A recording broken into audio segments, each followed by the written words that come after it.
Good morning, everyone.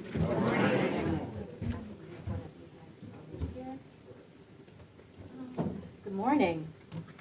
How are we doing today? Welcome. Welcome to this conference on criminal justice reform. My name is Piper Anderson. I am the founder and president of CreateForward, and we are a national social impact consultancy, and we create experiences that advance equity and justice, experiences like this. I'm also a faculty member at NYU in the prison education program, and have spent the last 20 years of my life working to end mass incarceration.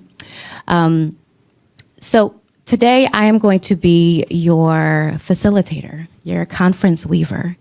And so when you see me up here, it probably means that I'm going to ask you to do something.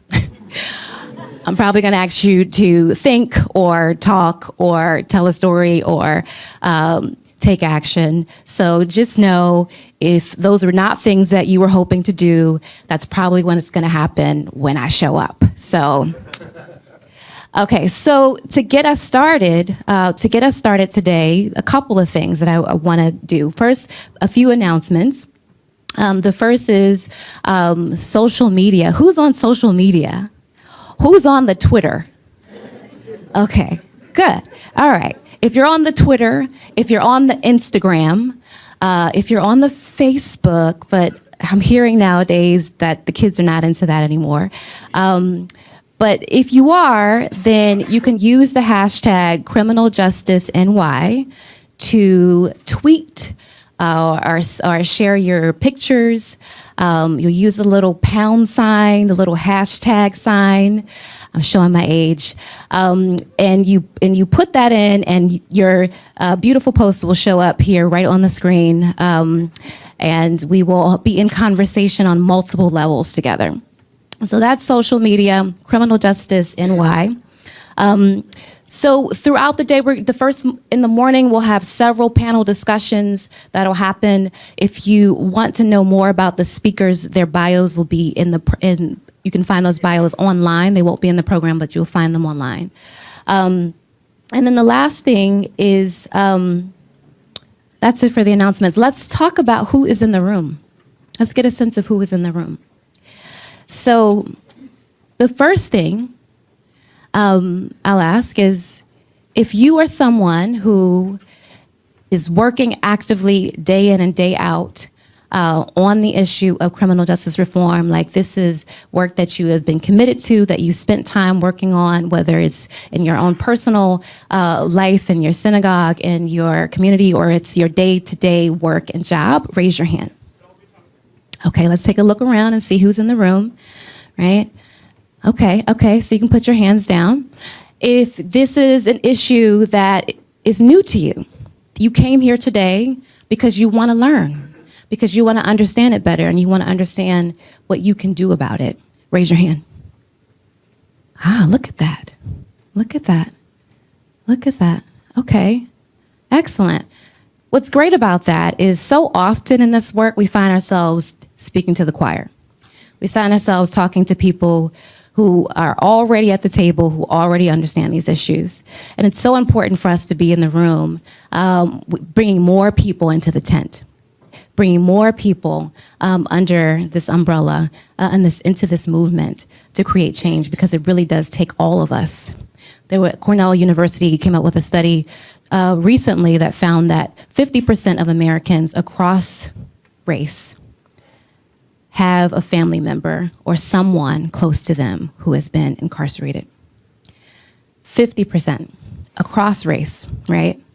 Even more if you are a person of color. So we know that this is something that affects all of us. And if it's 50% of people who have a family member who's impacted, that means that everyone has a neighbor, a student, a colleague, a friend that they know who's been affected. So it really does affect all of us.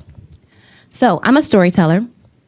Stories, I think, are an important part of how we connect, how we build community, and how we understand what matters to us, what we value. So I'm going to ask you to tell a story. to the person closest to you, sitting at the table. And the story you're going to tell, and you just have like 2 minutes, just 2 minutes, a short story. You're going to tell a story about the first moment when you became aware of the prison system. First moment when you became aware of the prison system. It could have been, it could have been watching Law and Order, a marathon of Law and Order. It could have been like, it doesn't have to be something personal to you, right? You can give us if the number 10 is like the most traumatic thing that ever happened to you, give us a 5, okay? So that you can still be present the rest of the day, okay? So just tell a short story about one of the first times you became aware of the prison system. You'll each have about 2 minutes to share and begin.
Just 2 more minutes.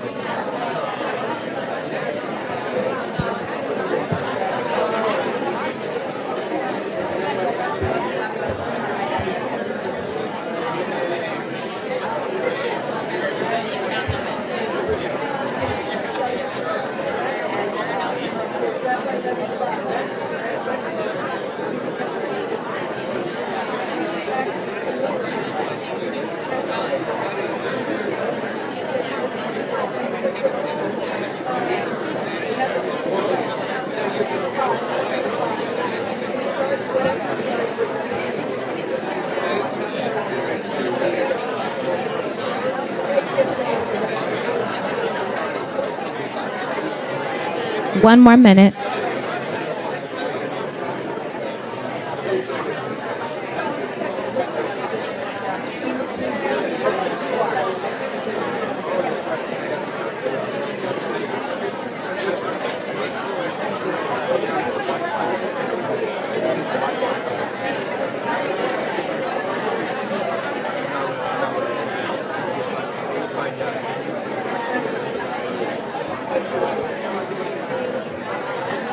20 seconds. Start to wind down your conversations.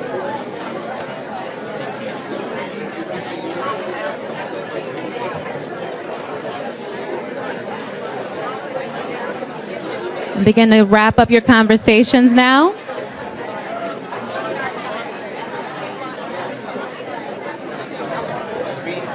Green 2019 with a capital G.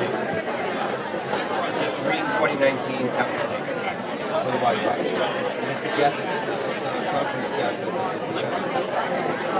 All right, thank your partner.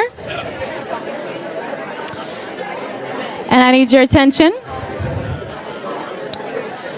Okay, so, all right, now I used to be a middle school teacher. Don't make me have to pull out some of my old middle school classroom tricks. I'll make you start clapping your hands, raising your hands. All right, clap once if you can hear me. Clap twice if you can hear me. Clap twice if you can hear me. Okay, all right. People still respond to that. Okay, so you got to hear a story. You got to share a story. Just what were some of the themes that you heard in those stories? If you could just call out one word to describe the themes that you heard in those stories, just call it out. White privilege. White privilege. No way to get out. No way to get out. Fear. Drugs. Knockout. Permanently marked. I did so great because I have a person from Israel who used the word progressive. Progressive. Because they try to rehabilitate. I worked in criminal. Oh, just one word. Just one word. We're just trying to hear from everyone. I'm sorry. Jim Crow. What else? Huh? Racial disparities. Commitment. Punitive. Ever present. Rehabilitation. In community. Indignity. Trauma. Media. Forever labeled. Keep calling them out. Close to home. Anti-Semitism. Hidden. Slavery. Rape. Right. Yeah. So what we're hearing is that this is an issue that is complex, that impacts us on a physical level, on a community level, on a relational level, that it has systemic and historical legacies, that it touches every single aspect of our world and of our lives. That is not just a single issue, but it is many issues. That when someone is incarcerated, we understand that it impacts their families, their communities, and it impacts all of us who have to live with the consequences of that. So that is why we're here today. We're here today to begin to unpack what we already realize is such a complex issue, that it impacts real people, real human beings and families and communities. And we won't come away today with a solution or there's no silver, there's not one solution for this, right? We'll come away probably with a lot more questions than answers. But we're going to start the conversation here. And hopefully by the end of the day, every single person has at least one action item that they can take back and commit to. So raise your hand if you are ready to take action. Okay, great, good.